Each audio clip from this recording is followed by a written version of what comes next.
अब आपके माता पिता के विरासत पे भी कर लगाएगी। मैं समझता हूं कि देश के प्रधानमंत्री, किसी भी देश के प्रधानमंत्री को अपने अपोनेंट के बरक्स इतना फिसलते हुए और गिरते हुए मैंने नहीं देखा।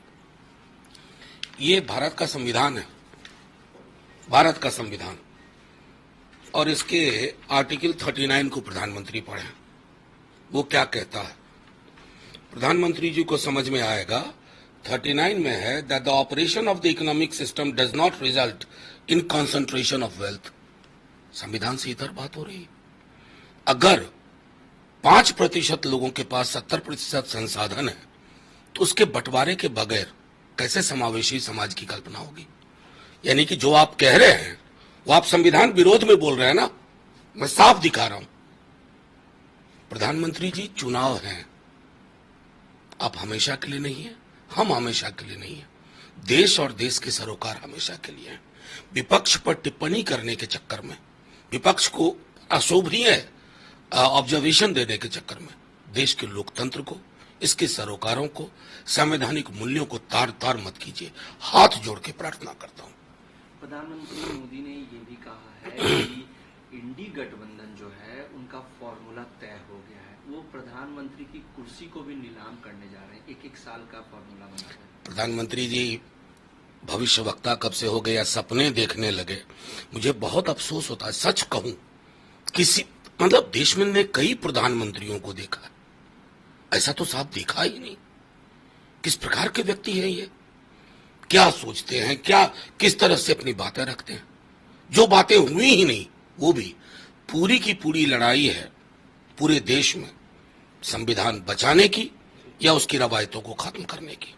बिहार के अंदर तेजस्वी जी ने एक लंबी लकीर खींची, नौकरी, जिसका मतलब बिहार में हो गया नौकरी मतलब तेजस्वी। मुझे अफसोस होता है कि प्रधानमंत्री जी नौकरी पे क्यों नहीं बोलते, बेहतर स्वास्थ्य पे नहीं बोलते, पेंशन आदि इंपॉर्टेंट मुद्दों पे क्यों नहीं बोलते।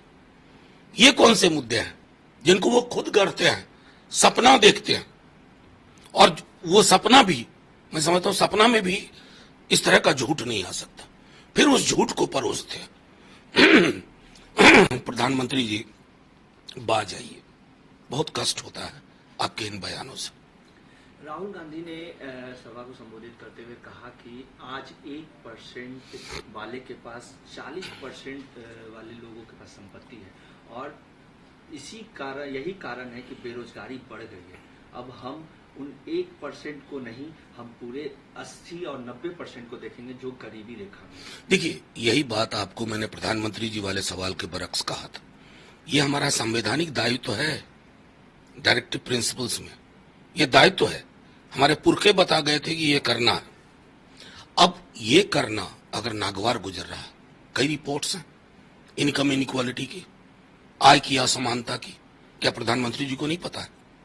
या प्रधानमंत्री जी ने झूठ का और मिथ्या वचन का ऐसा किला गढ़ लिया है जहां इस तरह की चीजें पहुंच ही ना पाए। ये सरोकार है देश के, जो राहुल जी ने कहा, जो बाकी नेता कह रहे हैं अलग अलग राज्यों में, उन सरोकारों को प्रधानमंत्री जी को भी सुनना चाहिए और तर्क संगत जवाब देना चाहिए, कुतर्क नहीं करना चाहिए। जेपी नड्डा बिहार के दौरे पर थे, जहां उन्होंने कहा कि आतंकवादियों के मरने पर सोनिया गांधी आंसू बहाते, ये लोग देश को खोखला करने। पास में बैठ के देख रहे थे क्या जेपी नड्डा? पास में बैठे हुए थे, आंसू बह रहे थे। आंसू तो हमारे अपने शहीद पर बहे, जिसकी रिपोर्ट आज तक आपने नहीं लाई है, पुलवामा पे। आरडीएक्स कहां से आया? सतपाल मलिक पूछ रहे हैं। किससे पूछ रहे हैं? मोदी जी से पूछ रहे हैं। उन जवानों की शहादत पे आपने उस दिन फूल चढ़ा लिया।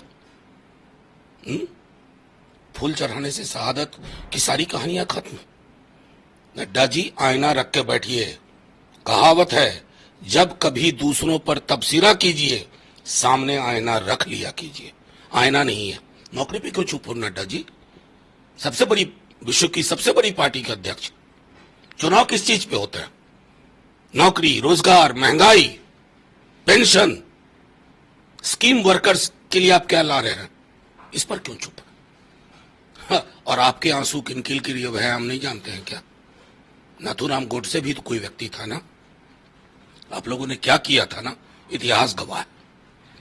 कल पुनपुन से लौट रहे हैं जेडीयू के नेता, अपने दोस्तों के साथ रिसेप्शन पार्टी में उन पर अपराधी आते हैं, गोली चलाते हैं और उनकी हत्या कर दी जाती है। मौके पर मीसा भारती भी पहुंचती हैं, लेकिन जेडीयू ये कह रही है कि मीसा भारती अब राजनीतिक रोटी सेकने पहुंची। मैं वो क्या कह रहे हैं, नहीं, एक परिवार में मौत हुई है साहब, पहले तो उस मौत को, उस व्यक्ति को नमन करिए, उसके परिवार की चिंता की जाए।